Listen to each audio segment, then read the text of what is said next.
Hi everyone, welcome to physics Siddhant. तो JEE advance PYQ series के इस वीडियो में आज जो हम लोग टॉपिक कंप्लीट करेंगे that is fluid dynamics part 1। यहाँ पे हमने फ्लूइड डायनेमिक्स लिखा है, बट हम लोग फ्लूइड के सारे क्वेश्चंस इसमें लेंगे, है ना। फ्लूइड स्टैटिक्स प्लस डायनेमिक्स हम लोग दोनों कवर करेंगे। बट बहुत सारे बच्चों को ये जो चैप्टर का नाम है वो फ्लूइड डायनेमिक्स ही पता है, तो इसको हम लोग फ्लूइड डायनेमिक्स के नाम से मैंने ये टाइटल इसका रखा है। फ्लूइड डायनेमिक्स पार्ट 1 इसमें आ रहा है ना। तो हम लोग फ्लूइड के सारे क्वेश्चन इसमें कवर करने वाले हैं। अब इस क्योंकि ये जो फ्लूइड वाला जो पार्ट है इससे बहुत सारे क्वेश्चंस पूछे जाते हैं, तो ऐसा नहीं होगा कि एक ही बार में हम लोग सारे के सारे कंप्लीट करेंगे, तो इसलिए हम लोग इसको पार्ट वाइज। तो अभी फिलहाल के लिए तो काफ़ी डिले हो गया, मुझे पता है कि एक लंबा गैप हो गया। जो पिछला हमारा वीडियो था एडवांस सीरीज का जो वीडियो था वो थोड़ा सा डिले हो गया बिकॉज ऑफ जो टर्म 2 के एग्जाम कुछ चल रही थी। तो खैर अभी हम लोग फटाफट अब वीडियो डालेंगे। तो ये फ्लूइड मैकेनिक्स का पार्ट 1 है, जिसमें हम लोग 2019 से लेके 2021 तक के क्वेश्चन सॉल्व करेंगे। हम लोग रिवर्स ऑर्डर में करेंगे। हम लोग 2021 के क्वेश्चन फर्स्ट पहले स्टार्ट करेंगे, देन 2020, देन 2019, ऐसे जाएंगे, है ना। तो जो नए क्वेश्चंस हैं वो पहले देखोगे, उसके बाद में पुराने क्वेश्चंस आएंगे। और 2019 से 2021 तक में इसमें टोटल 6 क्वेश्चन पूछे गए थे, है ना। वो सारे के सारे 6 क्वेश्चन हम लोग इसमें कवर करने वाले हैं। तो अगर तुमने अभी तक JEE advance PYQ chapter wise series जो है, हमारा एक प्लेलिस्ट है, अगर अभी तक तुमने ये चीज़ ये अगर तुम लोगों ने अभी तक देखा नहीं है तो जरूर देखो। हमारा जो चैनल है फिजिक्स सिद्धांत, उसमें ये तुमको प्लेलिस्ट मिल जाएगा, जिसमें हमने सारे चैप्टर्स कवर किए हुए हैं। चैप्टर वाइज जो भी क्वेश्चंस पूछे गए थे जेई एडवांस में 2012 से लेके 2021 तक के, वो सारे इसमें कवर किए हुए हैं। ओल्ड वाले भी हम लोग लेके आएंगे, है ना। तो ये जो प्लेलिस्ट है वो बहुत काम का प्लेलिस्ट है। जो भी बच्चे जेई एडवांस की तैयारी कर रहे हैं, बहुत डिटेल सॉल्यूशन मैंने देने की कोशिश की है उसमें। सारे कॉन्सेप्ट्स, ना कि सिर्फ क्वेश्चन सॉल्व करना हमारा एम नहीं रहता है, उसमें सारे कॉन्सेप्ट्स हम लोग डिस्कस करते हैं। वो चीज़ ज़्यादा जरूरी हो जाती है, तो वो चेक करो। और ये जो प्लेलिस्ट है, प्लेलिस्ट या तो चैनल में मिल जाएगा या फिर जो भी इस वीडियो का लिंक होगा उसके डिस्क्रिप्शन में, सॉरी, जो डिस्क्रिप्शन है उसमें लिंक होगा, उस लिंक को क्लिक करके तुम प्लेलिस्ट देख सकते हो। और चैनल के प्लेलिस्ट में तो ये अवेलेबल है ही, JEE advance PYQ chapter wise करके ये प्लेलिस्ट है, तो वहां से एक्सेस कर सकते हो। तो सबसे पहले जो हमारे पास में क्वेश्चन है, ये क्वेश्चन पूछा गया था जेई एडवांस 2021 में। तो इस क्वेश्चन को डिस्कस करने से पहले हम लोग एक छोटा सा कॉन्सेप्ट डिस्कस कर लेते हैं, जो शायद तुम्हें पता ही होगा। तो सपोज हमारे पास में एक इस तरह का बीकर है ना। इस तरह का बीकर है और इस बीकर में पानी भरा हुआ है। तो अगर इस बीकर में पानी भरा हुआ है तो हम लोग, अगर सब कुछ आइडियल कंडीशन दिया हुआ है, तो हम लोग बोलेंगे कि इसकी जो सरफेस है, सबको पता है कि इसकी जो सरफेस होगी वो इस तरह से हॉरिजॉन्टल सरफेस होगी, है ना। ऐसा हम लोग इसलिए बोल रहे हैं क्योंकि अगर हम लोग इस बीकर को देखें और इस वाटर में अगर हम लोग एनालिसिस करें, तो ये जो net acceleration due to gravity जो एक्सपीरियंस कर रहा है वो जी डाउनवर्ड कर रहा है, और इसकी सरफेस इस तरह से अलाइन होगी, वाटर की जो सरफेस इस तरह से अलाइन होगी सच दैट जो ग्रेविटी एक्सपीरियंस कर रहा है उसके ये परपेंडिकुलर अपने सरफेस को अलाइन करे। क्योंकि हमें पता है कि लिक्विड की जो सरफेस होती है वो जो नेट फोर्स है उसके परपेंडिकुलर डायरेक्शन में अपने सरफेस को अलाइन करती है। और अगर हम लोग बिल्कुल सही टर्म्स में बोलना चाहें तो जी इफेक्टिव जो वो एक्सपीरियंस कर रही है, जो जी इफेक्टिव नेट एक्सपीरियंस कर रही है, उसके परपेंडिकुलर डायरेक्शन में अपनी सरफेस को वो अलाइन करती है। तो ये चीज होता है यहाँ पे, है ना। ठीक उसी तरह से अगर हम लोग बात करें, जैसे कि एक लिफ्ट है ना। एक लिफ्ट के अगर अंदर हम लोग खड़े हैं, है ना, लिफ्ट के अंदर खड़े हैं, तो अगर हम लोग, लिफ्ट कुछ भी नहीं चल रही है ना, लिफ्ट रुकी हुई लिफ्ट है, तो अगर हमें पूछा जाए कि तुम्हें कितना जी एक्सपीरियंस हो रहा है, तो तुम बोलोगे कि हमें जी नीचे की तरफ जी एक्सपीरियंस हो रहा है, जो एक्सेलरेशन ड्यू टू ग्रेविटी है। अगर ये लिफ्ट ऊपर की तरफ चलने लग जाए, है ना, तो अब मैं पूछूं कि तुम्हें जी इफेक्टिव कितना एक्सपीरियंस हो रहा है, तो तुम लोग बोलोगे जी प्लस ए, ये मुझे जी इफेक्टिव एक्सपीरियंस हो रहा है सूडो फोर्स से, है ना। ये हम लोग देख सकते हैं। अब यहां पे भी अगर हम लोग सेम कॉन्सेप्ट अप्लाई करें, अगर मैं क्या करूं कि इस जो बीकर है उसको अगर ए से एक्सेलरेट कर दूं, अब मैं पूछूं वाटर से कि तुम्हें जी इफेक्टिव कितना एक्सपीरियंस हो रहा है, तो वो बोलेगा कि एक मेरे पास में इस तरह एक एक्सेलरेशन इस तरह से आएगी और एक एक्सेलरेशन इस तरह से आएगी, और जो जी इफेक्टिव होगी, अगर जी को मैं यहाँ से इसका फैक्टर मैं ऐसा दिखा दूं, तो जी इफेक्टिव होगी वो इस डायरेक्शन में कहीं होगी, तो जी इफेक्टिव वो इस डायरेक्शन में देखेगा, और वाटर अपनी सरफेस को इसके परपेंडिकुलर डायरेक्शन में अलाइन कर लेगा, है ना। वाटर अपनी सरफेस को इसके परपेंडिकुलर डायरेक्शन में अलाइन कर लेगा। तो ये कहानी होती है कि जी इफेक्टिव के परपेंडिकुलर डायरेक्शन में अपनी सरफेस को वो अलाइन करने की टेंडेंसी रखता है ना। अच्छा, अब ये तो बात हो गई यहां तक की। अब हम लोग बोलेंगे कि किसी भी पॉइंट पे, सॉरी यहां से मैं इसको कंप्लीट कर देता हूं, किसी भी पॉइंट पे अगर सपोज ये पॉइंट है ना, इसमें एक पॉइंट लिया मैंने, अब मैं बोलूंगा कि इसमें प्रेशर मुझे बताओ कि कितना प्रेशर है। सपोज ये पॉइंट ए है ना, तो प्रेशर कितना है।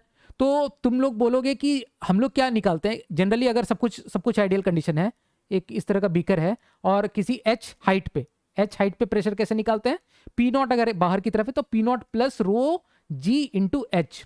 अब यहां पर क्या आ गया, यहां पर जी इफेक्टिव आ गया, यहां पर अभी इस जगह पे कैसा आ गया, जी इफेक्टिव आ चुका है क्योंकि एक्सेलरेशन भी है, तो जी इफेक्टिव इंटू एच, रो इंटू जी इफेक्टिव इंटू एच, ये आएगा। ठीक है, लेकिन ये किसके डायरेक्शन में होता है, ये जी इफेक्टिव के डायरेक्शन में होगा। ये जी के डायरेक्शन में इस तरह से हम लोग एच का लेते हैं ना, जी एच जो लेंगे रो जी एच लिखते हैं, वो जी इफेक्टिव जो जी के डायरेक्शन में हम लोग एच को लेते हैं। तो ठीक उसी तरह से अगर मुझे यहां पर अगर कुछ ऐसी लेंथ दी हुई है, सपोज ये लेंथ जी इफेक्टिव के डायरेक्शन में, जी इफेक्टिव के डायरेक्शन, इस जी इफेक्टिव के डायरेक्शन में ही अगर एल है, तो हम लोग यहां से बोलेंगे कि पी नॉट पॉइंट ए का जो प्रेशर होगा, पॉइंट ए का जो प्रेशर होगा that is P not plus rho into ji effective into L. अब सपोज ये चीज मुझे नहीं देके, अब ये चीज नहीं देके मुझे क्या दिया हुआ है, ये वाला हाइट, ऐसा हाइट दिया हुआ है। अब मुझे यहां पर पूछा कि यहां पर ए पे कितना प्रेशर है, ए पे प्रेशर बताओ। तो अब यहां पर जो ए का प्रेशर लिखेंगे वो अब हम लोग इस टर्म्स में लिखेंगे, ध्यान से देखो। अब हम लोग क्या करेंगे कि हम लोग जो जी इफेक्टिव का जो कंपोनेंट है ना, वो इस डायरेक्शन में लेंगे। तो हम लोग क्या करेंगे, ये हमारे पास में जी इफेक्टिव है ना, इस डायरेक्शन में जी इफेक्टिव है, और ये सपोज यहां से थीटा एंगल बना रहा है, यहां से जी इफेक्टिव का जो डायरेक्शन है वो यहां से थीटा एंगल बना रहा है। ध्यान से समझो, अगर थीटा एंगल बना रहा है तो हम लोग क्या लेंगे, जी इफेक्टिव थीटा एंगल बना रहा है यहां से, तो यहां रो इंटू जी इफेक्टिव का कॉस थीटा जो कंपोनेंट इस डायरेक्शन में लेंगे, और ये जो एच हाइट है ना, इंटू अगर ये जो एच हाइट दी हुई है तो इंटू एच लेंगे। तो इस तरह से हम लोग यहां पर बेसिकली जो भी जी इफेक्टिव है उसका कंपोनेंट हम लोग ले रहे हैं। या फिर हम लोग ऐसा बोल सकते हैं कि जो बीकर के फ्रेम में जो भी एक्सेलरेशंस है उनके उनका कंपोनेंट लेंगे हम लोग इस डायरेक्शन में, जिस डायरेक्शन में हम लोग एच ले रहे हैं, है ना, जिस डायरेक्शन में हम लोग एच ले रहे हैं उस डायरेक्शन में जो बीकर के फ्रेम में जो सारे एक्सेलरेशन है उसका कंपोनेंट लेंगे। तो ये बात क्लियर हो गई। अब हम लोग सेम कॉन्सेप्ट यहां पर यूज करेंगे, है ना, अब बहुत इजी हो गया। देखो सेम कॉन्सेप्ट हम लोग यहां पर यूज करेंगे। क्वेश्चन नंबर मैं बोल देता हूं, a cylindrical tube with its base edge shown in the figure is filled with water. ठीक है, इस तरह से वाटर से फिल किया हुआ सिलिंड्रिकल ट्यूब है। It is moving down with a constant acceleration a along a fixed inclined plane with an angle theta equals to 45 degree. ठीक है, और ये कैसा मूव कर रहा है, ए इस डायरेक्शन में इसकी एक्सेलरेशन इस बीकर की, है ना।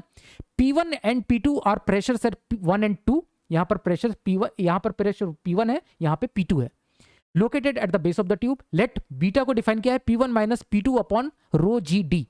ठीक है, where rho is the density of the water, d is the inner diameter of the tube and g is acceleration due to gravity, which of the following statement is true. तो basically हमने beta निकाला, मतलब P1 minus P2 निकालना है ना।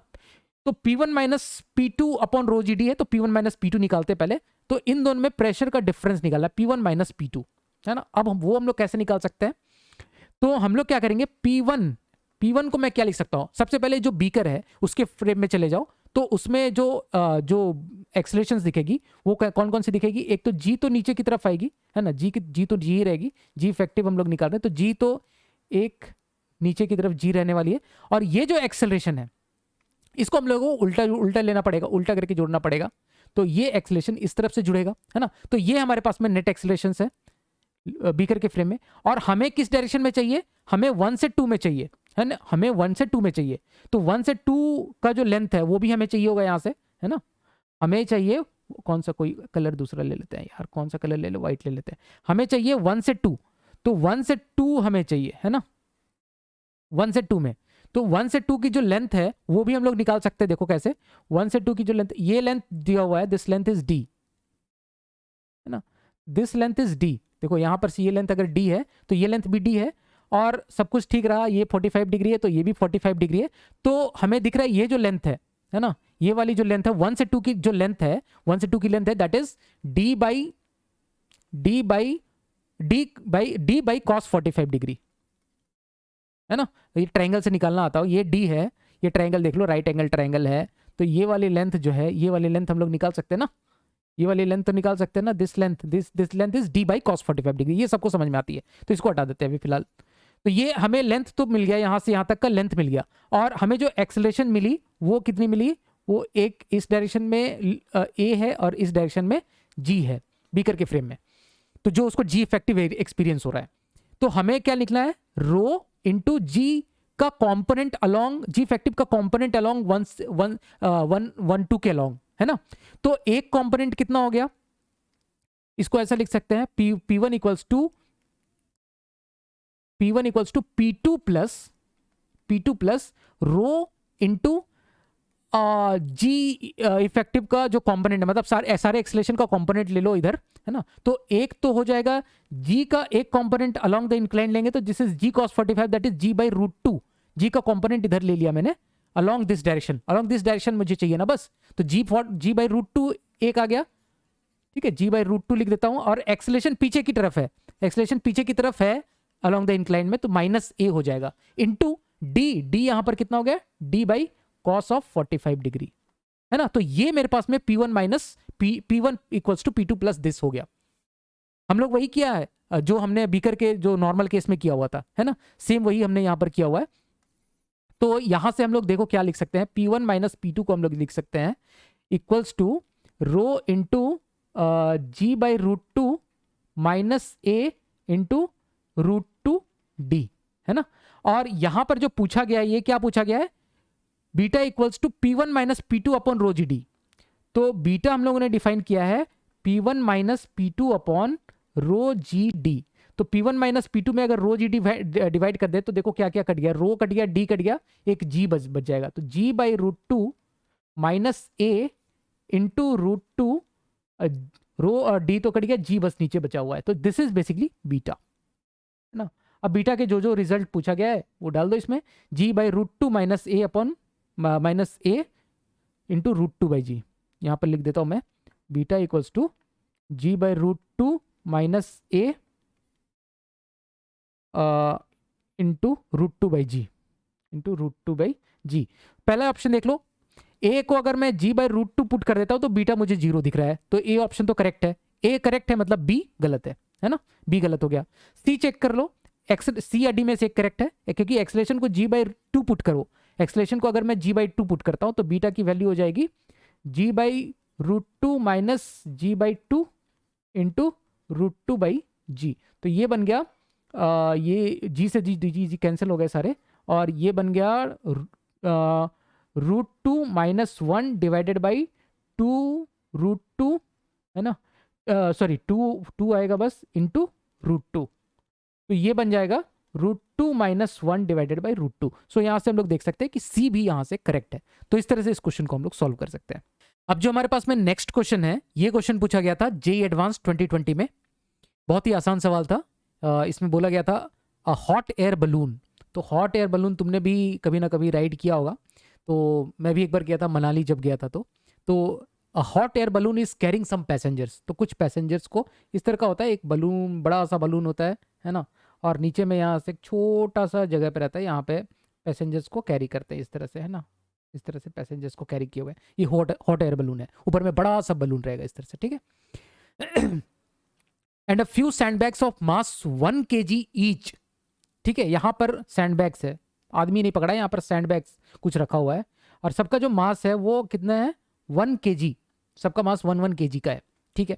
So that the total mass is 480 kg, तो इस पूरे बलून का with this is 400 kg। Basically जो मेन जो मास है ना वो यहाँ पर कॉन्सेंट्रेटेड है, बाकी ये सर ऊपर वाला सिर्फ वॉल्यूम है ना।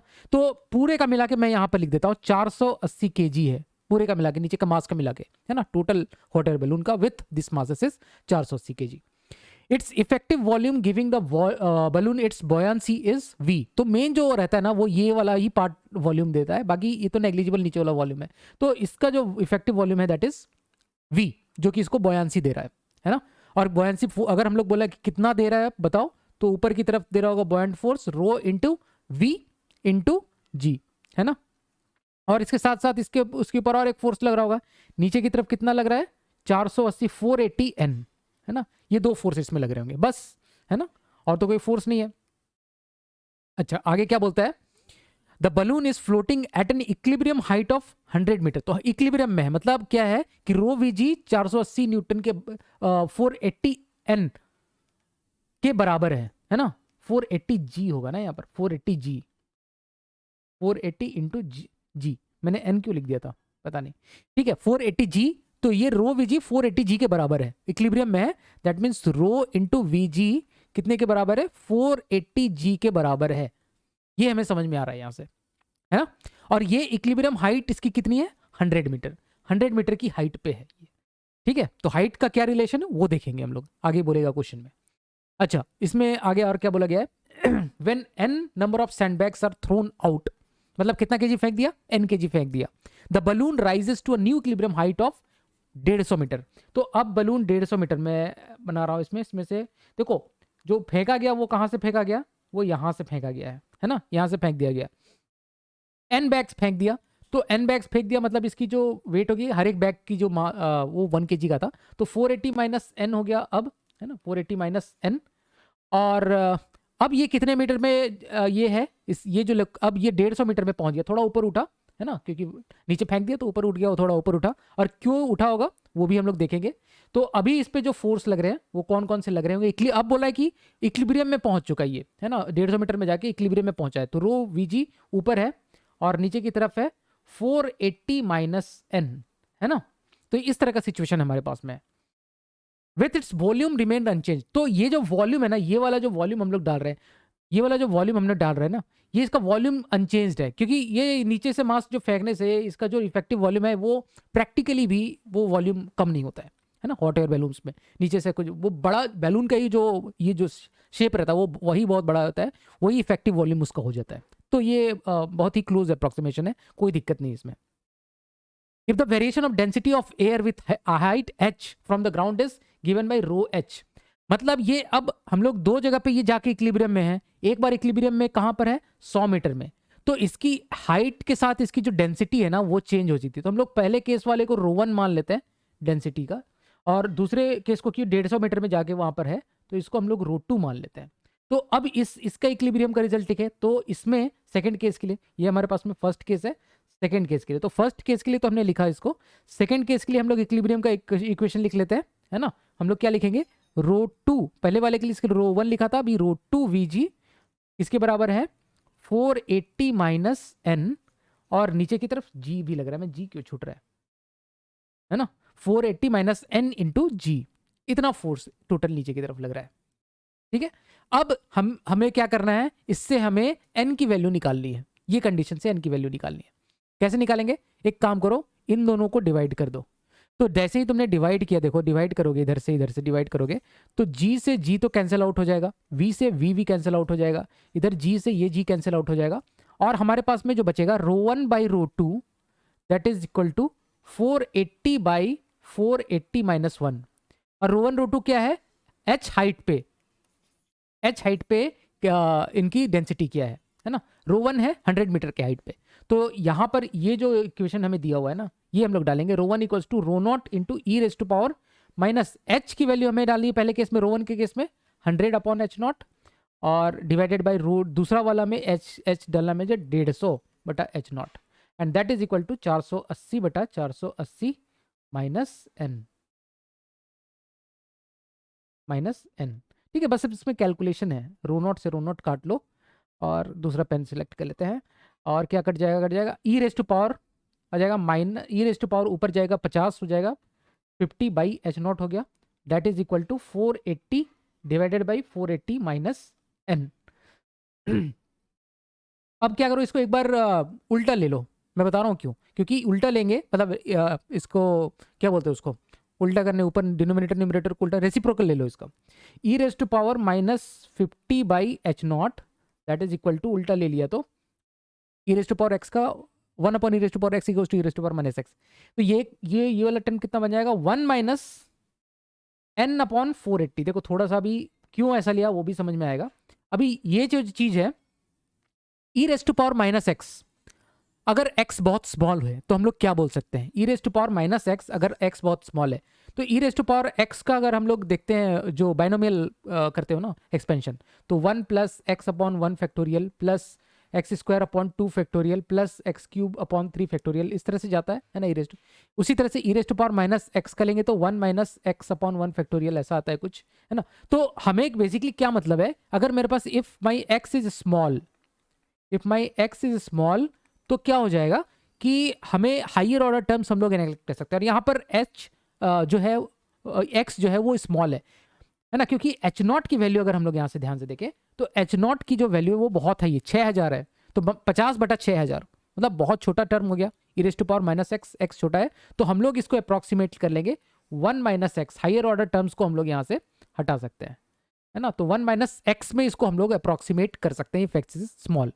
तो यहाँ पर हम लोग सेम वही करेंगे, e raise to power minus 50/h0 है ना, तो माइनस 50/h0 को मैं एक्स ले रहा हूँ, तो यहाँ पर बन जाएगा 1 माइनस एक्स, है ना, that is equal to 1 minus n upon 480। ठीक है, तो ये 1 1 कैंसिल आउट हो जाएगा और यहाँ से मेरे पास n की वैल्यू 4 निकल के आ जाती है। सिंपल है ना, बहुत ही सिंपल। तो इस तरह से इस क्वेश्चन को हम लोग सॉल्व कर सकते हैं। अब जो हमारे पास में नेक्स्ट क्वेश्चन है, ये क्वेश्चन पूछा गया था जेईई एडवांस 2020 में। क्वेश्चन में बोला गया है अ train with cross sectional area ST is moving with speed VT inside a long tunnel of cross section area. तो एक हम लोग पहले एक काम करते हैं, एक हम लोग लॉन्ग टनल बना लेते हैं, बहुत लंबा सा टनल है ना, और उसमें बहुत लंबा टनल है और उसमें एक ट्रेन जो है वो मूव कर रही है। तो ट्रेन हम लोग कुछ ऐसा बना लेते हैं, सपोज ये मेरे पास में ये हमारी ट्रेन है, ट्रेन के चक्के वक्के होंगे इस तरह से, तो ट्रेन इस तरह से मूव कर रही है। तो ट्रेन की जो वेलोसिटी है वो कितनी है, ट्रेन की जो वेलोसिटी है दैट इज VT ट्रेन की वेलोसिटी है, और जो टनल की क्रॉस सेक्शन दी हुई दैट इज S0, और S0 और ST में डिफरेंस, ST में कुछ एक रिलेशन हमें दिया हुआ है। तो हम लोग एक काम करते हैं, इसका थोड़ा सा क्रॉस सेक्शन में हम लोग इस तरह से अगर इसको विजुअलाइज करें तो इस तरह का क्रॉस सेक्शन मैं बनाता हूँ इसमें, है ना, 3D में थोड़ा सा विजुअलाइज करेंगे। तो इस तरह की ट्रेन होगी और उसका जो क्रॉस सेक्शन एरिया होगा वो कुछ इस तरह से क्रॉस सेक्शन हम लोग देख सकते हैं, ट्रेन का जो क्रॉस सेक्शन होगा वो कुछ इस तरह से होगा, है ना। और इसको टनल को भी मैं थोड़ा सा बना दूँ, थोड़ा इसको भी थोड़ा 3D में बना दूँ, तो इसको हम लोग कुछ ऐसा बना सकते हैं, है ना, इस तरह का टनल होगा हमारे पास में। तो इसको क्रॉस सेक्शन कैसे ऐसा बना लेते हैं, चलो इसका क्रॉस सेक्शन हमने कुछ इस तरह से बना लिया, टनल को इस तरह का हमारे पास में टनल है, इस तरह का टनल है हमारे पास में। और इस टनल की जो क्रॉस सेक्शन एरिया है, इसको थोड़ा सा अच्छे से बनाते हैं यार, ठीक है, इस तरह का होगा। और इसकी जो क्रॉस सेक्शन एरिया है, इसकी टनल की जो क्रॉस सेक्शन एरिया है दैट इज S0, और ट्रेन की जो cross section area that is ST। तो बोला जा रहा है कि S0 is 4 times of ST। ठीक है, तो 4 गुना इसका 4 गुना इसका क्रॉस सेक्शन एरिया होगा, है ना, इस तरह से जो इसका टनल का जो क्रॉस सेक्शन है वो 4 गुना होगा। और टनल लंबी है ना, ये हम लोगों को लॉन्ग मान के चलना है, टनल को लंबा मान के चलना है। तो मैं एक काम करता हूँ, यहाँ पर इसका क्रॉस सेक्शन से अच्छा एक काम कर, थोड़ा सा इसको विजुलाइज होगा अच्छे से। हम लोग एक काम करेंगे, टनल का जो क्रॉस सेक्शन है वो ऐसा बना लेते हैं यहाँ से ना, यहाँ पे थोड़ा यहाँ पे बना लेते हैं,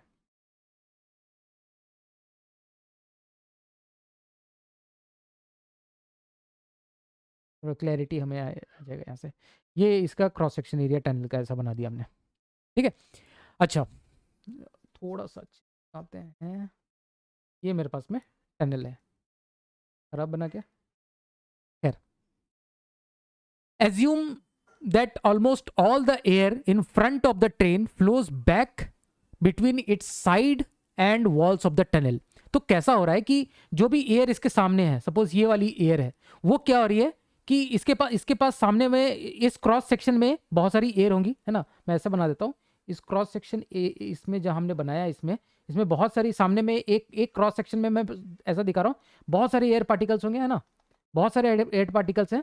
वो सारे के सारे जो एयर पार्टिकल्स हैं, मतलब हम लोग को ये एज्यूम करना है, ये सारे के सारे जो एयर पार्टिकल्स हैं ना, वो जब ये ट्रेन इस तरह से सामने आएगी तो ट्रेन सामने आने पे क्या होगा, ये इस तरह से सारे के सारे एयर पार्टिकल्स जो हैं वो इस तरह से इस तरह से स्ट्रीमलाइन बना के यहाँ से सारे के सारे एयर पार्टिकल्स इससे पास हो जाएंगे।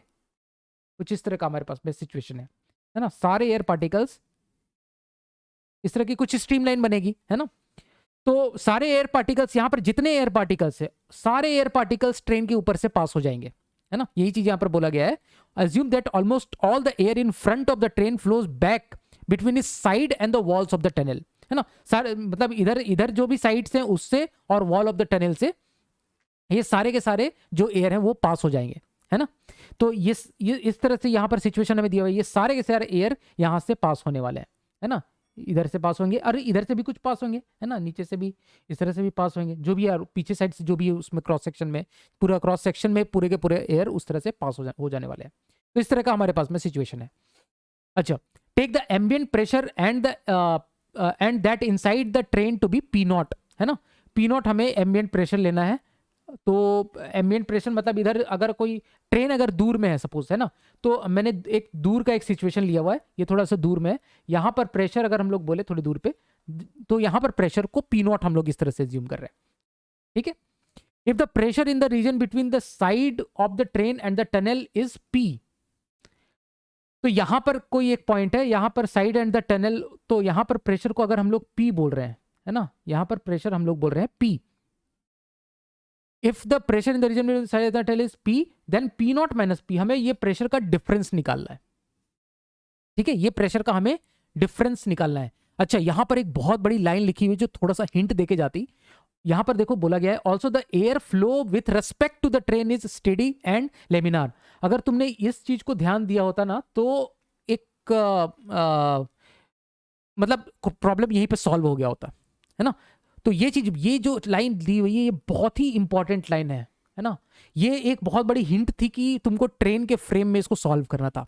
अब ऐसा क्यों करना था, देखो जो हमें पता चल रहा है कि इसमें बर्नौली हम लोग यूज करने वाले हैं, लेकिन बर्नौली कहां पे अप्लीकेबल है।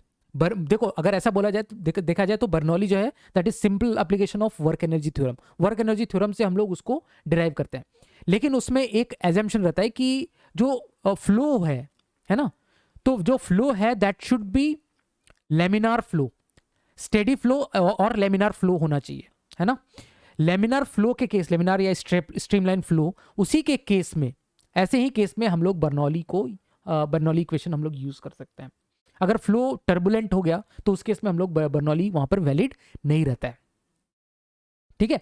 तो अगर अब तुम ध्यान से देखो, अगर हम लोग ग्राउंड फ्रेम से इसको अगर सॉल्व करना चाहें, है ना, ग्राउंड फ्रेम से अगर हम लोग सॉल्व करना चाहें तो ये फ्लो जो है वो टर्बुलेंट फ्लो कैसे है, हम लोग लेमिनार फ्लो कैसे डिफाइन करते हैं कि जब भी कोई एक इस तरह का कोई भी ट्यूब है या फिर कहीं से इस तरह का सिचुएशन है मेरे पास में जिसमें पानी इस तरह से फ्लो करे, कोई भी फ्लूइड फ्लो कर रहा है, तो इस पॉइंट पे अगर हम लोग देखें, किसी एक पॉइंट ले लो, ए पॉइंट ले लेते हैं, तो यहां पर टाइम के साथ इसकी इस पॉइंट ए पे जो भी फ्लूइड पास हो रहे हैं उनकी वेलोसिटी टाइम के साथ वहां पर चेंज नहीं हो रही है ना।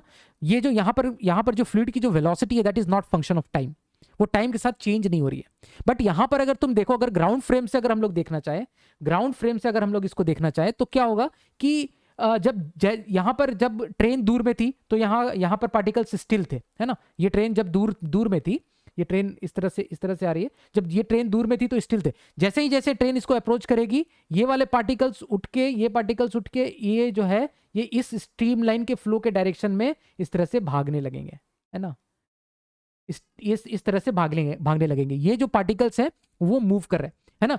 मतलब जो किसी भी पोजीशन में पार्टिकल्स को अगर तुम ध्यान दो, अगर मैं इस पोजीशन पे देखूं, मैं यहां से खड़ा होकर एक्स डिस्टेंस वाले पार्टिकल को देख रहा हूं, है ना, एक्स डिस्टेंस पे, तो यहां पर जो पार्टिकल्स हैं उनकी जो वेलोसिटी वो टाइम के साथ कांस्टेंट नहीं है ना, क्योंकि यहां वाले पार्टिकल्स जैसे जैसे ये ट्रेन इसको अप्रोच करता जाएगा, यहां वाले पार्टिकल्स की जो वेलोसिटी है वो चेंज होती जाएगी ग्राउंड फ्रेम में, है ना। ग्राउंड फ्रेम में ये कंडीशन है।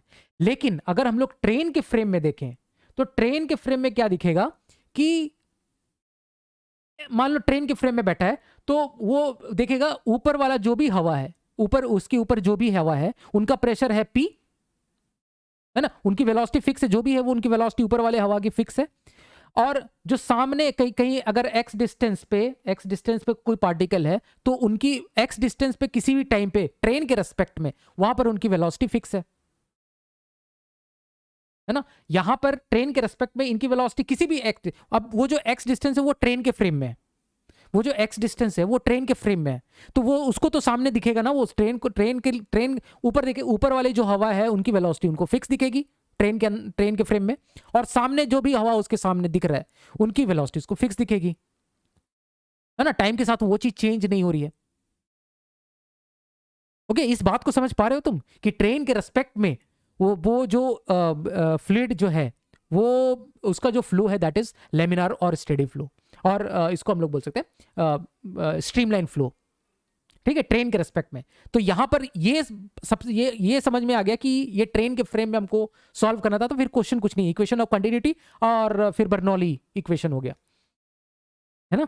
तो इक्वेशन ऑफ कंटिन्यूटी हम लोग किस तरह से लगा सकते हैं, यहां पर देखो, इक्वेशन ऑफ कंटिन्यूटी लगाने के लिए हम लोग ये काम करेंगे, यहां पर जो क्रॉस सेक्शन यहां पर जो क्रॉस सेक्शन में है, यहां पर इसका जो क्रॉस सेक्शन है वो है S0, है ना, और ट्रेन का क्रॉस सेक्शन यहां पर है, मतलब यहां वाला अगर हम लोग क्रॉस सेक्शन देखें, जो ट्रेन इधर इधर वाला जहां से ये स्ट्रीमलाइन फ्लो कर रही है ना, तो ये वाली जो क्रॉस सेक्शन है ये कितना, ये इसकी क्रॉस सेक्शन कितनी हो गई, ये वाली जो क्रॉस सेक्शन, ऐसा मैं मान के चल रहा हूँ, इधर पूरे का पूरा नीचे ट्रेन ने कवर कर रखा है और इधर वाला क्रॉस सेक्शन बाकी है, जबकि पूरा का पूरा साइड वॉल के साथ, साइड वॉल्स में भी एयर फ्लो कर रही है। मैं टोटल क्रॉस सेक्शन को अभी जस्ट मैं इसमें 2D में रिप्रेजेंट कर रहा हूँ, इसलिए समझ, अदरवाइज ट्रेन के साइड वॉल्स से भी वो एयर जाएगी, ट्रेन के ऊपर से भी जाएगी, ट्रेन के नीचे से भी जाएगी थोड़ी एयर, लेकिन मैं ऐसा एज्यूम कर रहा हूँ कि जितना भी होगा जो क्रॉस सेक्शन एरिया जहां से वो एयर क्रॉस कर रही होगी वो कितनी हो जाएगी, वो हो जाएगी 3 टाइम्स ऑफ S0 हो जाएगी, नहीं सॉरी 3 टाइम्स ऑफ ST हो जाएगी। ऐसा इसलिए क्योंकि S0 is 4 times of ST, है ना, 4 times of ST, 4 times of ST है, जिसमें से कि ST वाला जो ये है, ये ट्रेन का जो क्रॉस सेक्शन है वो ST है, ट्रेन का क्रॉस सेक्शन ST है, तो ऊपर जो बचा हुआ ऊपर नहीं बोल रहा हूं मैं, आसपास आजू बाजू ऊपर नीचे जो भी बचा हुआ जो क्रॉस सेक्शन है वो 3ST है, जिसमें से कि हवा फ्लो हो रही है ना, ट्रेन के रेस्पेक्ट में जो हवा फ्लो हो रही है वो 3ST में हो रही है।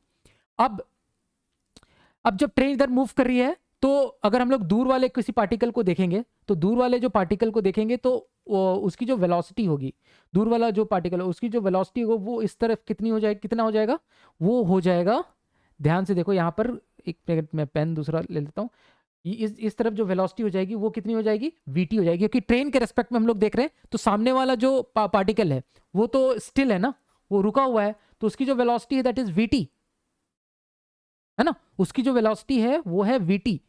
दूर वाला कोई पार्टिकल देखेंगे, कोई एक हमने फिक्स किया कि x दूरी वाला कोई पार्टिकल देखें, x थोड़ा दूर में है, तो वहां वाले जो पार्टिकल है वो तो रुका हुआ है, जब तक ट्रेन उसके नजदीक नहीं आ जाती तब तक नहीं चल रहा है, ठीक है, तो रुका हुआ है, तो ट्रेन के फ्रेम में उसकी जो वेलोसिटी है वो कितनी हो जाएगी, VT, ऑपोजिट डायरेक्शन में होगी, इस डायरेक्शन में VT होगी, है ना, जो मैंने बना रखा है VT होगी इस डायरेक्शन में, ट्रेन के फ्रेम में अब हम लोग देख रहे हैं, ट्रेन के फ्रेम में इसकी जो वेलोसिटी होगी वो कितनी हो, मैं थोड़ा सा इसको एक बार अब यहाँ से हटा देता हूँ, तुम इस चीज़ों को समझ चुके हो तो, ठीक है, तो इधर इधर वाले पार्टिकल की VT होगी, तो हम लोग देखना चाहते हैं कि इधर वाले जो पार्टिकल है उनकी वेलोसिटी क्या होगी ट्रेन के फ्रेम में, तो इसको V डैश बोल देते हैं, चलो, है ना, V डैश बोल देते हैं, V बोल दो, V ले लेते हैं, चलो, तो इधर वाले जो पार्टिकल्स है इनकी वेलोसिटी V है ना, तो हम लोग वो V कैसे निकाल सकते हैं, कंटिन्यूटी का इक्वेशन निकालते हैं, लेते हैं VT into 4 times of ST that is equal to V into 3 times of ST, है ना, तो यहां से हम लोग ST कैंसिल आउट कर सकते हैं, तो VT की जो V की जो वैल्यू आ जाएगी that is 4 times of VT by 4/3 times of VT, मतलब यहां जो पार्टिकल्स हैं, यहां वाले जो पार्टिकल्स हैं इनकी जो वेलोसिटी है that is V that is equal to 4/3 times of VT।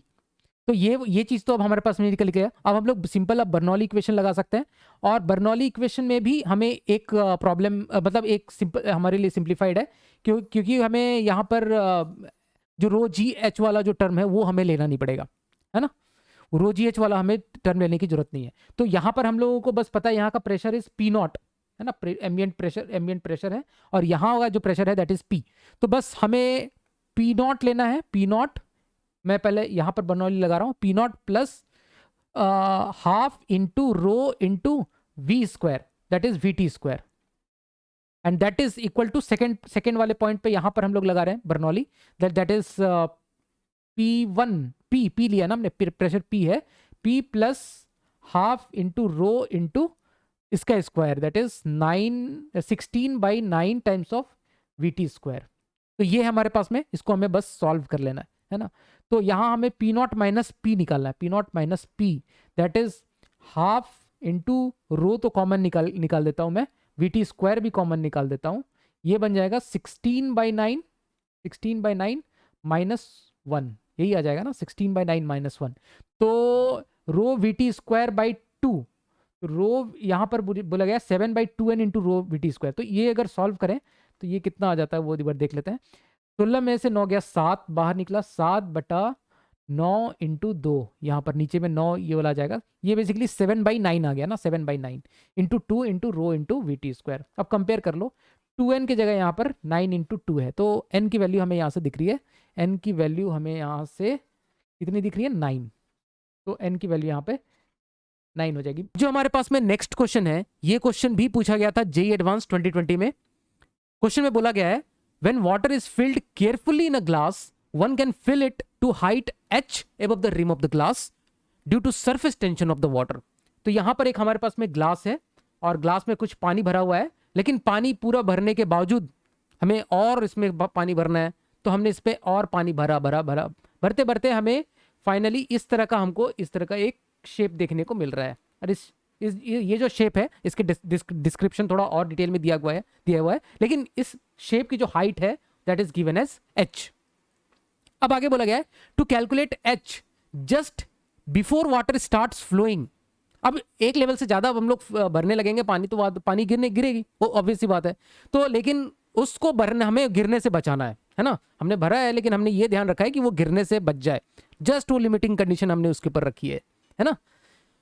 तो हम लोग क्या कर रहे हैं, to calculate h just before water starts flowing, model the shape of water above the rim as a disc of thickness h having semi circular edges. तो ये क्या बन रहा है यहाँ पर जो है ना, इस जगह पे जो पानी है जो है ना वो किस तरह का मॉडल फॉर्म कर रही है, ये एक डिस्क की तरह, डिस्क सरफेस की तरह फॉर्म कर रही है ना। इस तरह का डिस्क है, ऐसा समझ लो, इस तरह का डिस्क तुम्हें विजुअलाइज होना चाहिए, इस तरह की डिस्क से पे, और ये जो साइड, इसके जो साइड है ये इस तरह का सेमी सर्कुलर शेप में इस तरह से बन रहा है। तो समझ पा रहे हो किस तरह का डिस्क है ना। Having semicircular edges as shown schematically in the figure, when the pressure of the water at the bottom of the disk exceeds what can be withstood due to surface tension। मतलब लगभग कहीं पे इस point की बात कर रहा है, लगभग इस पॉइंट की कहीं पे बात कर रहा है कि जो नीचे वाला जो कोई एक पॉइंट ले लो है ना, इस पॉइंट के बारे में बातचीत करना चाह रहा है कि अब इसकी जो कैपेसिटी है, जो सरफेस टेंशन जितना अब इसको बियर कर पा रहा था, अब वो उसकी औकात से बाहर जा रहा है। तो वो लिमिटिंग कंडीशन पे हमें वो चीजों को देखना है ना। जस्ट अभी जो सरफेस टेंशन जितना रोक पा रहा था इस जगह पे है ना, उसने उतने रोकने की कोशिश की, अब वो लिमिट से बाहर जा रहा है। ठीक है, द वाटर सरफेस ब्रेक्स। अब इससे ज्यादा अगर हमने इसको कोशिश की, इसकी औकात से ज्यादा करें, तो वो ब्रेक हो जाएगा है ना।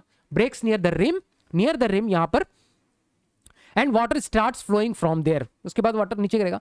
if the density of the water, its surface tension and the acceleration due to gravity are this and this। ठीक है, ये सारे डेटा है।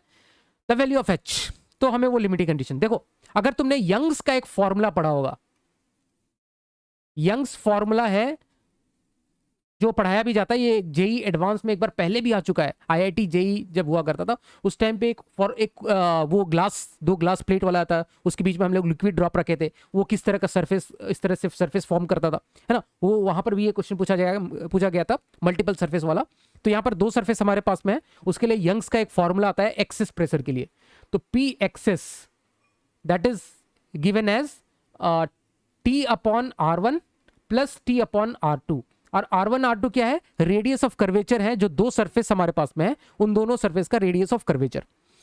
अब ये जो एक्सेस प्रेशर, ये तुमने पढ़ा होगा जब सोप बबल पढ़ रहे होगे है ना, या फिर लिक्विड ड्रॉप पढ़ रहे होगे, तो उसमें कैसा रहता है, अगर सपोज तुमने इस तरह का एक लिक्विड ड्रॉप पढ़ा है ना, लिक्विड ड्रॉप इस तरह से पढ़ा हुआ है, तो लिक्विड ड्रॉप है तो ये पूरा अंदर पूरा भरा होगा है ना, पूरा भरा होगा, मैं पूरा ही भरा हुआ मान रहा हूँ, तुमको कंफ्यूजन ना हो जाए, ये पूरा ड्रॉप भरा हुआ है। अब हम लोग बोलेंगे कि किसी पॉइंट पे, अगर मैं यहां से बोलूंगा कनकेव साइड पे, तो हमें पता है कि इस पॉइंट पे जस्ट इसके अंदर जो है ना, जो प्रेशर है, अगर बाहर में जस्ट प्रेशर अगर पी नॉट है, तो अंदर में प्रेशर पी नॉट प्लस कुछ एक्सेस प्रेशर होगा, है ना। और यही जो एक्सेस प्रेशर है, ये सरफेस टेंशन की वजह से ये एक्सेस प्रेशर है यहाँ पर, है ना। एंड दिस एक्सेस प्रेशर, तुमने बार बार ये फॉर्मूला रट के रखा होगा, वो हो जाता था 2T/r, है ना, where r is the radius of curvature. लेकिन हम लोग यहाँ पे जब वहां पे यूज करते थे, तो हमारे पास में एक सिंगल सर्फेस होती थी, मतलब एक सिंगल रेडियस ऑफ कर्वेचर। लेकिन यहां पर अभी देखो मल्टीपल रेडियस ऑफ कर्वेचर है ना। तो उसके लिए हम लोग ये यंग्स का ये वाला फॉर्मूला यूज करेंगे। तो यहां पर जो इस पॉइंट की जो प्रेशर है, एक्सेस प्रेशर, दिस पॉइंट की pressure, access pressure can be given by this equation, ये तुमने पढ़ा होगा, है ना। अब कुछ नहीं, इसमें हमें पुट कर दो वैल्यू, है ना। एक्सेस प्रेशर को कौन बैलेंस कर रहा होगा?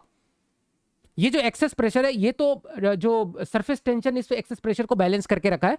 बट ये जो एक्सेस प्रेशर है, हम लोग और एक तरीके से फाइंड कर सकते हैं कि इस पॉइंट पे जो प्रेशर है वो कितना है। वाटर की वजह से यहां पर, क्योंकि वाटर पूरा भरा हुआ है ना, तो वाटर की वजह से हमें पता है स्टैटिक कंडीशन में ये क्या होता है, ये वाटर इस तरह से भरा है, तो एच हाइट पे हमें पता है कि गेज प्रेशर कितना होता है। एच हाइट पे हमें गेज प्रेशर पता है, इस हाइट पे कितना होगा, यहाँ पर पी नॉट है, तो यहाँ पर कितना हो जाएगा, P not plus rho g H. तो रो जी एच एक्सेस कितना हुआ, रो जी एच एक्सेस हुआ। तो this excess pressure can be written as rho g h which is equal to T/r1। अब हमें यहाँ पर देखना है कि कौन कौन से इसमें दो सरफेस के रेडियस ऑफ कर्वेचर कौन कौन से हैं। एक तो देखो ध्यान से, तो एक तुम्हें रेडियस ऑफ कर्वेचर, इस तरह का रेडियस ऑफ कर्वेचर मिलेगा, है ना। एक रेडियस ऑफ कर्वेचर मैं दिखा देता हूँ, जो सरफेस है तो उस पर एक रेडियस ऑफ कर्वेचर ये है ना, एक रेडियस ऑफ, और दूसरा रेडियस ऑफ कर्वेचर ये वाला है ना। इसका एक रेडियस ऑफ कर्वेचर ये वाला, ये सॉरी ये तो सेमी सर्कुलर है ना। तो एक रेडियस ऑफ कर्वेचर वो वाला सरफेस ऊपर वाले सरफेस की वजह से, और दूसरा इधर वाला ये वाला सरफेस। इसको समझ विजुअलाइज कर पा रहे हो क्या? सॉरी, एक बार मैं थोड़ा सा दिखा देता हूँ, इसको अच्छे से बना दूँ तो शायद तुम्हें थोड़ा अच्छे से क्लियर हो जाए। इस तरह का सरफेस होगा, जो नीचे वाला सरफेस होगा, हॉरिजॉन्टल सरफेस है ये, इस तरह से। और इसकी जो रेडियस होगी वो कितनी होगी, ये इसकी जो रेडियस है दैट इज आर, जो ग्लास की रेडियस दी हुई है।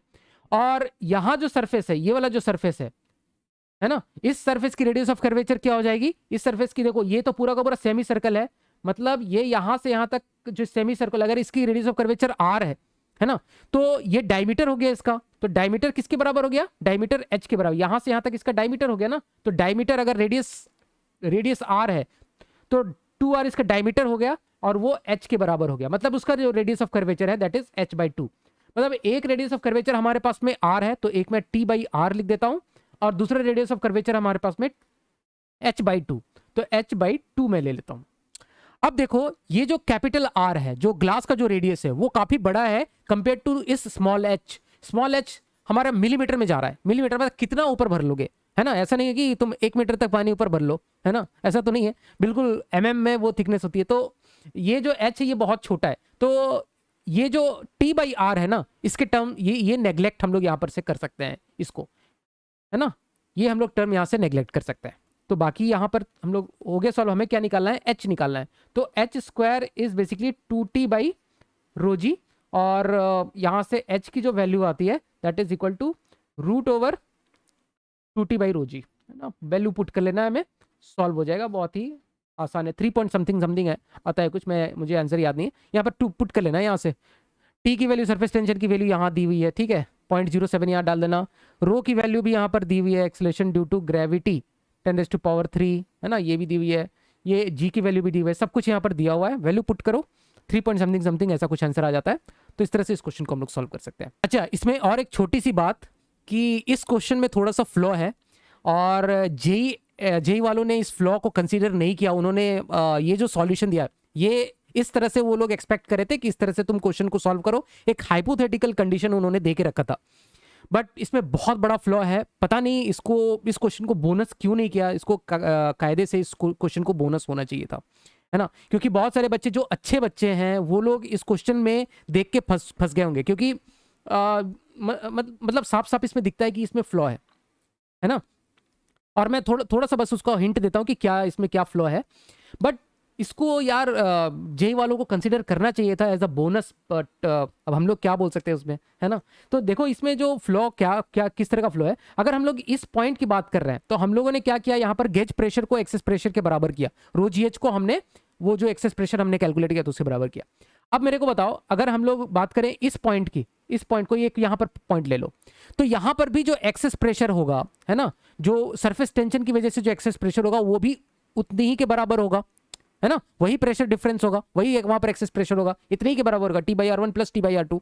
अब यहां से तुम अगर अप्लाई करोगे तो रो जी एच, तो यहां पर जो एच होगी वो कुछ दूसरी एच डैश होगी, ठीक है। तो वहां पर वो किस तरह से इक्वेट हो रहा है, यहां पे भी उतना ही यहां पर भी उतना ही सरफेस टेंशन की वजह से जो एक्सेस प्रेशर है, यहां भी सरफेस टेंशन की वजह से एक्सेस प्रेशर वहां पर भी उतना ही है ना, बट वहां का गेज प्रेशर अलग है, यहां का गेज प्रेशर अलग है, ठीक है। तो ये इस तरह का सिचुएशन एराइजिन होगा, इस तरह का सरफेस कभी भी यहां पर नहीं बन पाएगा। तो ये यहां पर बहुत बड़ा फ्लॉ था जिसको जेई वालों ने कंसिडर नहीं किया था।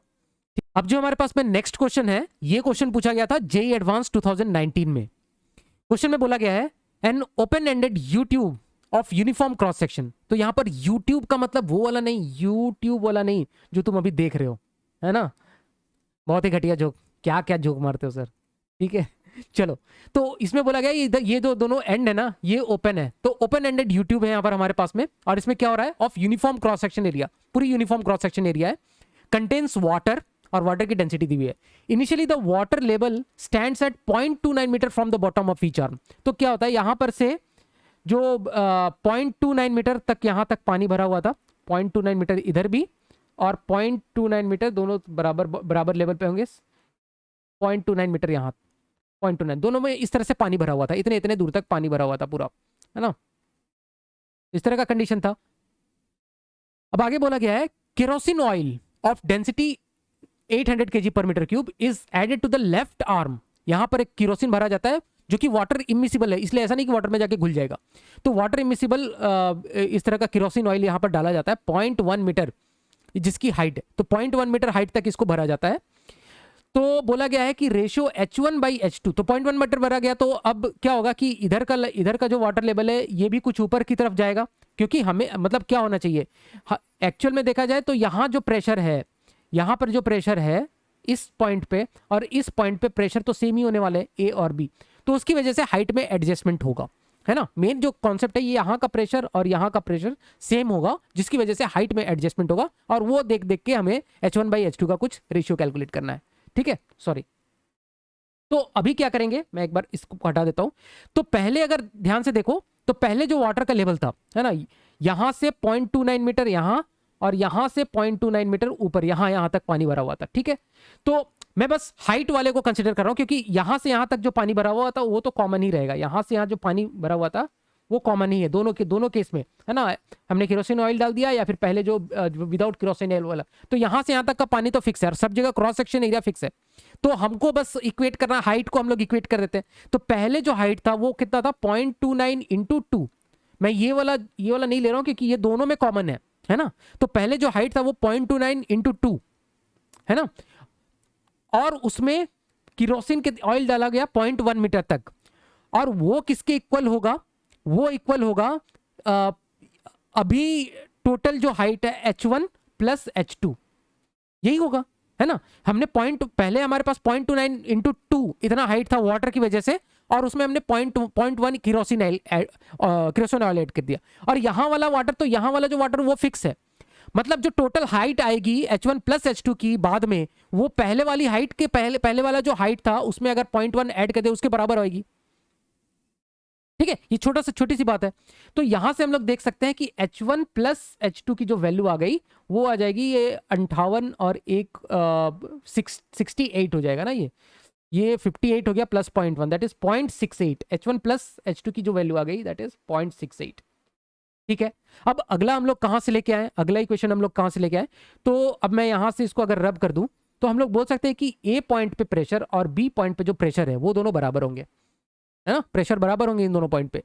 तो ए पॉइंट पे प्रेशर हम लोग कितना लिख सकते हैं, ए पॉइंट पे हम लोग लिखेंगे इधर H1, चलो पहले बी लिख लेते हैं, बी इजी है, तो बी में हम लोग क्या लिख सकते हैं, रो ऑफ वाटर, यहाँ पर यहां से यहां तक तो पूरा पानी भरा हुआ है, ये पानी भरा हुआ है ना, तो rho of water into rho g h लिखते हैं हम लोग ना, rho into g into h, H2 height तक पानी भरा हुआ है, वो यहाँ का पॉइंट बी का प्रेशर होगा, P नॉट प्लस लिख लेते, चलो लिख लो यार, P नॉट प्लस इतना यहाँ का प्रेशर होगा पॉइंट बी का, विच इज इक्वल टू, इधर यहाँ पर प्रेशर P नॉट है और बाहर ये खुला हुआ है, तो P नॉट प्लस, अब 0.1 हाइट तक क्या भरा हुआ है, किरोसिन ऑयल, तो rho of kerosene into g into height कितनी इसकी 0.1 हाइट तक है, प्लस अब बचा हुआ हाइट है H1 माइनस 0.1 हाइट तक वाटर भरा हुआ है, तो rho of water into H1 minus 0.1 तक वाटर भरा हुआ है, और रो जी रह गया ना, रो जी एच, तो ये हमने बराबर इक्वेट कर दिया है, पी नॉट से पी नॉट चला गया, अब जी सब जगह से हम लोग हटा सकते हैं, जी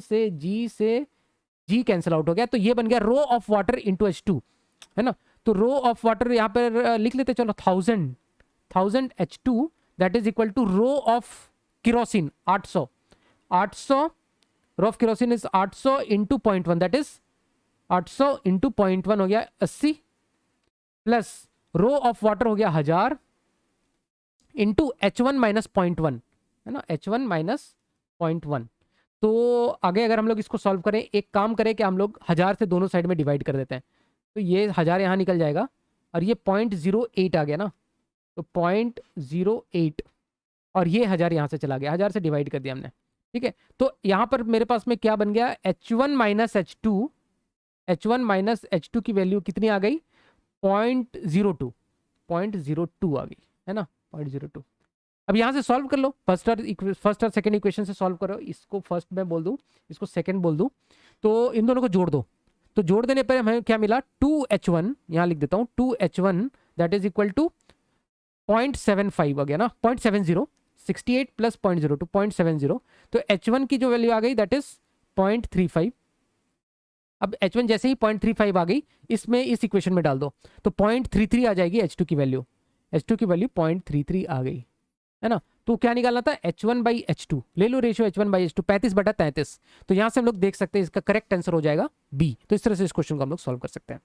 अब जो हमारे पास में नेक्स्ट क्वेश्चन है, ये क्वेश्चन भी पूछा गया था जेईई एडवांस 2019 में, और बहुत ही बढ़िया क्वेश्चन है, बढ़िया सिर्फ एक ऑप्शन की वजह से ये बहुत बढ़िया क्वेश्चन हो जाता है, that is option number D, तो हम लोग बहुत ध्यान से इस क्वेश्चन को देखेंगे। अच्छा, इस क्वेश्चन को डिस्कस करने से पहले हम लोग एक छोटा सा कॉन्सेप्ट सीख लें जो तुमको पता ही होगा शायद, है ना, तो कैपिलरी ट्यूब का जो राइज है वो तुमको पता ही होगा, सपोज हमारे पास में एक इस तरह से बीकर है ना, और यहाँ पर पानी इस तरह से भरा हुआ है, और पतली सी हम लोग कैपिलरी ट्यूब क्या लेते हैं, पतली सी ट्यूब हम लोग लेते हैं, पतली सी इस तरह की ट्यूब लेते हैं, और वो अलग अलग मटेरियल की हो सकती है, और उसकी वजह से क्या हो सकता है, उसका कॉन्टैक्ट एंगल अलग अलग हो सकता है, तो ये सारी चीज़ें तुमने पढ़ रखी होगी कॉन्टैक्ट एंगल के बारे में, है ना, कॉन्टैक्ट एंगल क्या होता है, अलग अलग मटेरियल के लिए ये कॉन्टैक्ट एंगल अलग अलग होती है ना, तो उसके बेसिस पे ये जो मेनिस्कस की शेप होती है वो अलग अलग होती है ना, तो ये जो मेनिस्कस की शेप बनती है वो अलग अलग कॉन्टैक्ट एंगल पे अलग अलग बनती है। इसको अगर मैं थोड़ा सा मैग्नीफाई करके दिखाऊं,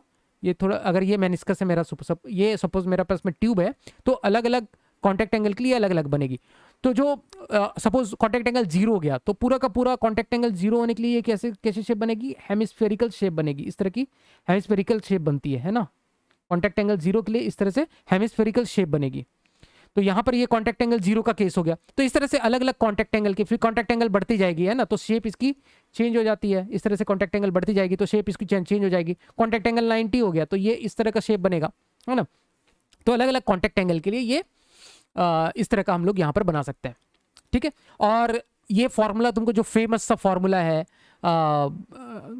जो हाइट ऑफ द मेनिस्कस है उसके लिए एक फॉर्मूला, यहाँ से ये जो हाइट है, वाटर लेवल से कितना हाइट है, this height that is given by 2t cos theta upon rho R G, यहाँ पर सारे टर्म्स तुमको पता होंगे, ये जो t है दैट इज सरफेस टेंशन, 2 पता ही होगा, रो पता है डेंसिटी जो भी लिक्विड की डेंसिटी है, r ये जो radius of curvature of this tube है ना, ट्यूब की रेडियस ऑफ कर्वेचर है, और g हम एक्सेलरेशन ड्यू टू ग्रेविटी, तो ये इस तरह से तुम लोगों ने इसको पढ़ा होगा, और ये डिराइव भी करना बहुत ही आसान है ना, ये डिराइव भी बहुत दो तरीके से हम लोग कर सकते हैं, प्रेशर वाले तरीके से कर सकते हैं, या फिर इस पे जो सरफेस टेंशन वाला जो फोर्स लगा के टी और टी का कॉस थीटा कंपोनेंट टी लेके जो हम लोग करते थे ना, टी का कॉस थीटा कंपोनेंट लेके टी का कॉस थीटा कंपोनेंट लेके उसको हम लोग वाटर का जो भी हाइट आया उससे फोर्स बैलेंस करके हम लोग यूज कर उससे भी कर सकते हैं और प्रेशर वाले से भी कर सकते हैं। तो खैर हम लोग वहाँ पे उस पर नहीं जा रहे हैं, डेरिवेशन पे इसके। तो ये यहाँ पर एच हाइट जो लिक्विड की जो हाइट राइज होती है इन द कैपिलरी, तो वो हम लोग इस फॉर्मूले से देते हैं। अब इस फॉर्मूले को जरा ध्यान से देखो, तुमको ये पढ़ाया भी जाता है कि अगर ये जो हाइट हमने रखी है, ये जो हाइट हमने रखी है, अगर ये हाइट ट्यूब की हाइट अगर हम लोग कम रखें, है ना, ये हाइट सपोज h1 है और h1 की वैल्यू किसी थीटा पे हमने ये निकाली है।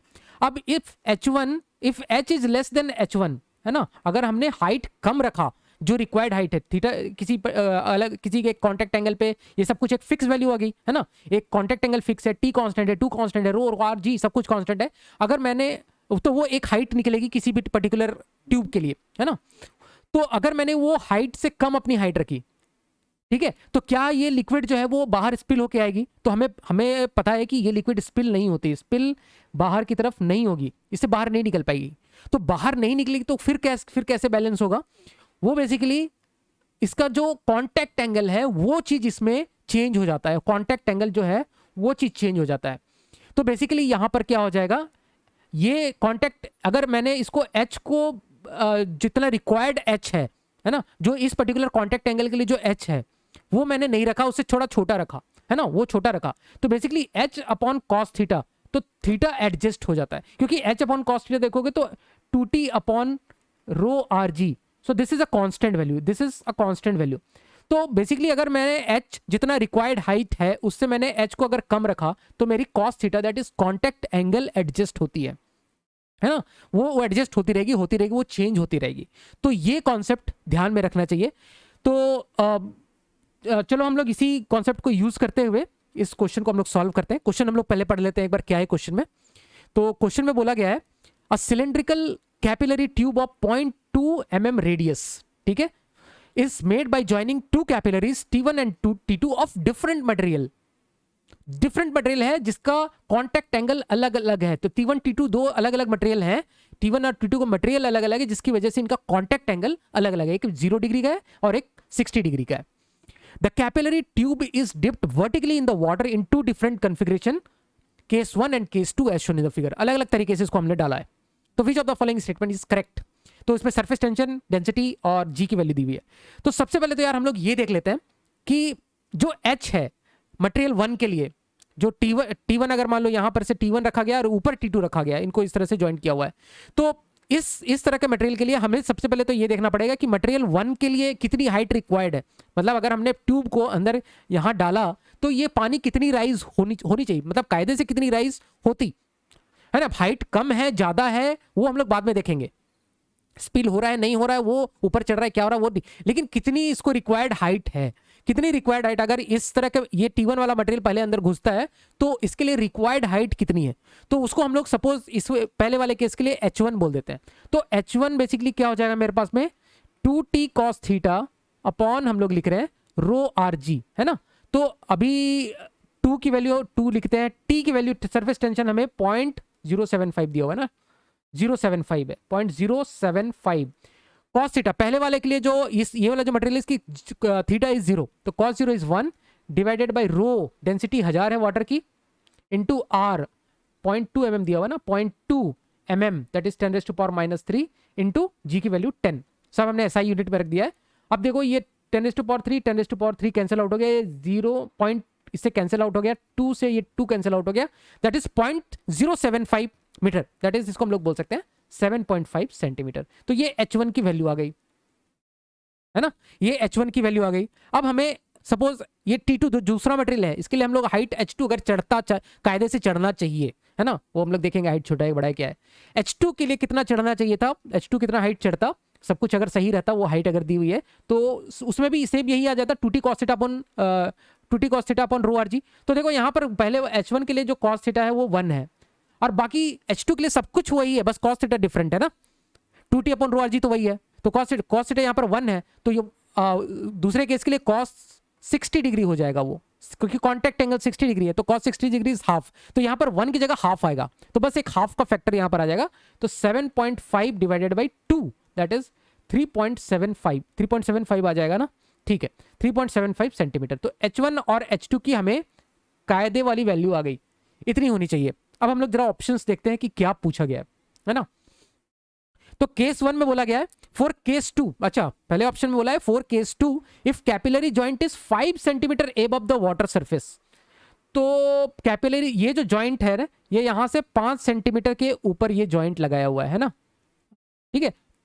तो 5 सेंटीमीटर के ऊपर जॉइंट लगाया हुआ है, और इस केस में H2 के लिए जो केस है दैट इज 3.75 उसको चाहिए। तो उसके लिए तो रिक्वायर्ड हाइट से जो 3.75 चाहिए उससे ज्यादा हाइट है ना, तो उसको कोई टेंशन नहीं है, वो आराम से 3.75 सेंटीमीटर तक ऊपर चढ़ेगा और 60 डिग्री का कॉन्टैक्ट एंगल मेंटेन करेगा, ठीक है। तो पहला केस तो सही है ना। तो बोल रहा है कि राइज विल बी 3.75, तो 3.75 ही होगा, कोई दिक्कत नहीं, 3.75 है, ठीक है। वो 3.75 ही चढ़ना चाहता है 60 डिग्री के कॉन्टैक्ट एंगल पे, हमें उसको कोई परेशानी नहीं है। और हमने 5 सेंटीमीटर दिया है तो जाओ चढ़ेगा आराम से, है ना। 4 भी देते तब भी चढ़ जाता। तो पहला ए तो करेक्ट हो गया है ना, ए करेक्ट हो गया। बी को देख लो, बी में बोला गया है फॉर केस 1, केस 1 के लिए if the joint is kept 8 centimetre above the water surface, तो the height of the water column will be 7.5, ठीक है। तो पहले केस में कितना चाहिए, H1 7.5 चाहिए, इसको रखा है इन लोगों ने 8 सेंटीमीटर, कोई बात नहीं, वो खुशी खुशी 7.5 सेंटीमीटर ऊपर चढ़ जाएगा। तो 7.5 सेंटीमीटर ऊपर चढ़ जाएगा, that means B is also correct, ठीक है। सी ऑप्शन में आ जाते हैं for case 1 if the capillary joint is 5 centimetre above the water surface the height of the water column raised will be in the tube will be more than 8.75, नहीं होगा ना, है ना। 5 सेंटीमीटर इसको रखा है यहाँ पर। अब दूसरे केस, अब तीसरे जो सी ऑप्शन है उसमें क्या बोल रहा है, यहाँ पर ये जो हाइट है ये 5 सेंटीमीटर ही रखा है, लेकिन ये चढ़ना कितना चाहता है, ये 7.5 चढ़ना चाहता है। तो मैंने बताया था कि क्या होगा ये केस में कि h upon cos theta will be constant, तो इसका जो कॉन्टैक्ट एंगल है वो चेंज हो जाएगा, है ना। 5 सेंटीमीटर ये दिया हुआ हाइट है, लेकिन 7.5 सेंटीमीटर ही 7.5 सेंटीमीटर ये चढ़ना चाहता है। तो h अपॉन कॉस थीटा, वो अपना कॉस थीटा इस हिसाब से एडजस्ट करेगा। जैसे मैं बता देता हूँ, दैट इज 7.5 अपॉन, वो पहले इसका कॉन्टैक्ट एंगल 0 डिग्री था, तो कॉस 0 डिग्री था, cos 0 degree, that will be equal to, अब उसकी हाइट हमने 5 सेंटीमीटर में फिक्स कर दी है, तो वो अब अपना थीटा एडजस्ट करेगा, और वो थीटा जो एडजस्ट करेगा वो थीटा हम लोग यहां से निकाल सकते हैं। तो वो थीटा हम लोग इस तरह से निकालेंगे यहां पर, ठीक है। वो हम लोग इस तरह से थीटा को यहां से निकाल सकते हैं, ओके। अब यहां पे नेक्स्ट पार्ट में आ जाते हैं। तो सी ऑप्शन यहां से गलत हो जाएगा ना, है ना। यहां पर सी ऑप्शन में बोल रहा है कि for case 1 if the capillary joint is 5 centimetre above the water, height of the water column raised in the tube will be more than 8.75, तो ये ऊपर नहीं चढ़ेगा, वो 5 सेंटीमीटर चढ़ने के बाद उसकी जो कॉन्टैक्ट एंगल है वो चीज चेंज हो जाएगी, है ना। ये हमने पढ़ रखा है, क्योंकि फिर उसके बाद अलग मटेरियल आ गया, उसकी अलग कॉन्टैक्ट एंगल है ना, तो वहां से कहानी वो दूसरी हो जाएगी, वो ऊपर चढ़ ही नहीं पाएगा। डी पार्ट में देखते हैं, ये थोड़ा इंपॉर्टेंट है। तो इसमें देखते हैं the correction in the height of the water column raised in the tube due to weight of water content in the meniscus will be different for both cases.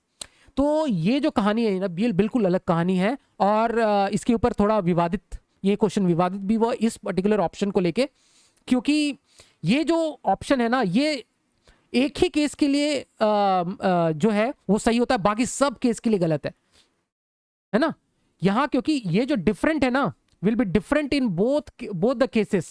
यहां पर ये बोला था correction in the height of the water column raised in the tube due to weight of water contained in the meniscus will be different for both the case, different for both cases. तो एक case में ये जो है ना, ये different, एक case में दोनों के लिए सेम करेक्शन हो जाता है। तो देखो हम लोग करेक्शन पहले कैसे निकालते हैं। मैं थोड़ा सा जो कैपिलरी ट्यूब है ना, इसको हम लोग ऐसा बना लेते हैं। कैपिलरी थोड़ा मोटा बना रहा हूं मैं, कैपिलरी ट्यूब पतला होता है, बहुत पतला होता है, मोटा मैं बना रहा हूं जानबूझ के। तो हम लोग क्या बोलते हैं कि इस तरह का मेरा मेनिस्कस का शेप बनता है ना, इस तरह का मेनिस्कस का शेप बना है यहाँ पर। तो हम लोग जो हाइट लेते हैं ना, वो बेसिकली हम लोग जो हाइट लेते हैं वाटर सरफेस से, वो यहाँ ये वाली हाइट लेते हैं, और जो एरर होता है ना, वो एरर ये वाला पार्ट, ये वाला जो वाटर का पार्ट हो गया ना, ये एरर हो गया, दिस इज बेसिकली एरर, ठीक है। तो अगर मेरे पास में सब कुछ ट्यूब का रेडियस सब कुछ सेम है, पानी डेंसिटी वेंसिटी समय पानी नहीं यूज कर रहे हैं, सब कुछ सेम है, कॉन्टैक्ट एंगल जो होगा, कॉन्टैक्ट एंगल, उस पे ये बेसिकली कॉन्टैक्ट एंगल पे डिपेंड करेगा कि कितना एरर है, कॉन्टैक्ट एंगल पे एरर डिपेंड करेगा, है ना। क्योंकि देखो अगर ये कॉन्टैक्ट एंगल 90 डिग्री हो जाता तो एरर बिल्कुल 0 हो जाता, कॉन्टैक्ट एंगल 0 हो जाता तो उस केस में एरर जो है वो मैक्सिमम यहाँ पर पानी जो है वो मैक्सिमम यहाँ पर भरी हुई है, जितनी पानी यहाँ पर भरी हुई है ये वाली पानी, ये हम लोग काउंट नहीं कर रहे हैं, ये बेसिकली एरर को कंट्रीब्यूट कर रही है ना, ये वाला पार्ट जो है, ये वाला part of the pani that is contributing to error. ठीक है, तो अब जो है फर्स्ट केस में और सेकंड केस में नॉर्मल कंडीशन में सब कुछ सेम रहा। अगर ये जो हाइट हमने रखी है, ये जो हाइट रखी है, ये सपोज हमने 7.5 निकला था, उससे बड़ा हमने 7 पॉइंट से बड़ा ग्रेटर देन 7.5 कुछ भी अगर हमने वैल्यू रखा है, ठीक है, और यहाँ पर निकला था हमारा कितना कॉन्टैक्ट एंगल निकला था 3.7 सॉरी हाइट 3.75 निकले थे, हमने कोई भी ग्रेटर देन 3.75 हाइट रखी है इसकी, यहाँ इस जॉइंट की। ठीक है, तो तब तो कोई दिक्कत है, दोनों केस में डिफरेंट आएगा, जो एरर है वो दोनों केस के लिए डिफरेंट आएगा, क्योंकि दोनों केस के लिए कॉन्टैक्ट एंगल डिफरेंट होंगे। ठीक है, बट एक केस ऐसा हो सकता है जैसे मैंने अभी सी ऑप्शन में डिस्कस किया कि ये जो हाइट है, अगर ये हाइट जो है वो कम रखा है ना, 7.5 से अगर कम रखा, तो ये क्या होगा, ये इसका जो कॉन्टैक्ट एंगल है वो चीज चेंज हो जाएगा। सपोज हमने इसको हाइट को रख दिया 3.75, अब इस केस में कॉन्टैक्ट एंगल क्या हो जाएगा, अब इस केस में भी कॉन्टैक्ट एंगल 60 डिग्री हो जाएगा। ठीक है, अब इस केस में भी कॉन्टैक्ट एंगल 60 डिग्री हो सकता है, इस केस में भी 60 डिग्री है, और यहां तो 60 डिग्री अगर हमने ग्रेटर देन 3.75 रखा है, नॉर्मल कंडीशन जो हम लोग नॉर्मल लेके चल रहे हैं, तो यहां पर कॉन्टैक्ट एंगल 60 डिग्री है। अब यहां पर भी एक ऐसा हो सकता है कि हाइट मैंने इसको एडजस्ट किया h/cos थीटा कांस्टेंट रखने के लिए, तो मैं थीटा को जो कॉन्टैक्ट एंगल है वो 60 डिग्री भी लेके आ सकता हूं। ठीक है, तो उस केस में ये दोनों पे जो एरर है वो बराबर हो जाएगा। ठीक है, तो डी पार्ट में देखो, the correction in the height of the water column raised in the tube due to, एक पर्टिकुलर केस में वो दोनों बराबर हो रहे हैं, due to weight of water contained in the meniscus will be different for both the cases. तो एक केस में दोनों सेम है, एक केस में दोनों सेम है, तो ये थोड़ा एम्बिगुअस है। ठीक है, मुझे पता नहीं, अभी ध्यान नहीं आ रहा है कि डी ऑप्शन उन लोगों ने करेक्ट दिया या गलत दिया, लेकिन एक केस में अगर गलत है तो ये गलत ही होना चाहिए, अगर एक भी केस को अगर ये फॉलो नहीं कर रहा, इसलिए मैं इसको ये नहीं कर रहा हूं, वो तुम्हारे ऊपर डिपेंड है, ये एम्बिगुअस है, इसमें बोनस देना चाहिए था, है ना, ये बोनस होना चाहिए था, क्योंकि एक पर्टिकुलर केस में ये जो चीज है वो गलत आ रहा है ना, एक पर्टिकुलर केस में दोनों का कॉन्टैक्ट एंगल सेम हो रहा है, और ये जो ऑप्शन है ये गलत हो रहा है, दोनों के केस में डिफरेंट आ रहा है, will be different for both the cases. एक केस के लिए ही दोनों के लिए डिफरेंट आ रहा है, और बाकी केस के लिए सब में सेम आ रहा है, सॉरी, एक केस के लिए दोनों में सेम आ रहा है और बाकी सारे केसेस के लिए ये डिफरेंट आ रहा है ना। तो अब तुम लोग ये डिसाइड करो, मैं डी ऑप्शन के लिए बारे में कुछ नहीं बोलूंगा, ए भी मेरे तरफ से सही है और सी तो गलत है, डी तुम लोग डिसाइड करो कि क्या होना चाहिए, कमेंट बॉक्स में बताना डी क्या होना चाहिए, सही या गलत। तो चलो हम लोग अपना डिस्कशन आज यहीं पर रोकते हैं, और होप तुम लोग को बहुत अच्छे तरीके से समझ में आया होगा, और तुम लोग अगर चाहते हो कि मैं इसी तरह से बहुत अच्छे तरीके से क्वालिटी कंटेंट लेके आता रहूं, तो तुम लोगों को मेरी मदद करनी पड़ेगी, वीडियो को लाइक करना पड़ेगा, ज़्यादा से ज़्यादा शेयर करना पड़ेगा। अब यार बताओ यार, 10-20 लाइक या 100-200 व्यूज़ के लिए अगर मैं इतनी मेहनत करूं, तो मुझे भी नहीं लगता है कि मतलब वो मोटिवेशन नहीं मिल पाता है कि मैं उतनी मेहनत कर पाऊँ, है ना। तो तुम लोग मोटिवेट करो, मुझे ज़्यादा से ज़्यादा व्यूज़ अगर मिलते हैं, ज़्यादा रीच मिलते हैं मेरी वीडियो को, तो मुझे भी मोटिवेशन मिलेगा। तो वीडियो को तुम्हें कुछ नहीं करना, वीडियो को लाइक करना है ना, कुछ कमेंट डालना है तो कुछ कमेंट भी डाल दो, और अपने दोस्तों के साथ शेयर भी कर दो। तो ये सब छोटी छोटी चीज़, बस इतनी चीज़ तुम लोग अगर अपनी तरफ से करते हो, तो वो मेरे लिए एक सोर्स ऑफ मोटिवेशन मुझे मिलेगा, है ना। चैनल को अगर सपोर्ट करना चाहते हो, चैनल को सपोर्ट भी कर सकते हो। तो चलो यार, हम लोग इसी नोट पे इस वीडियो को एंड करते हैं, हम लोग मिलते हैं इसके नेक्स्ट पार्ट में, है ना। अभी हम लोग फ्लूइड मैकेनिक्स पहले कंप्लीट करेंगे, तो इसके नेक्स्ट पार्ट में हम लोग अगले क्वेश्चन, एक नए क्वेश्चन के साथ, कुछ नए क्वेश्चन के साथ 2018 से लेके पीछे की तरफ हम लोग चलेंगे। और चलो हम लोग इसी नोट पे वीडियो को एंड करते हैं। Thank you so much.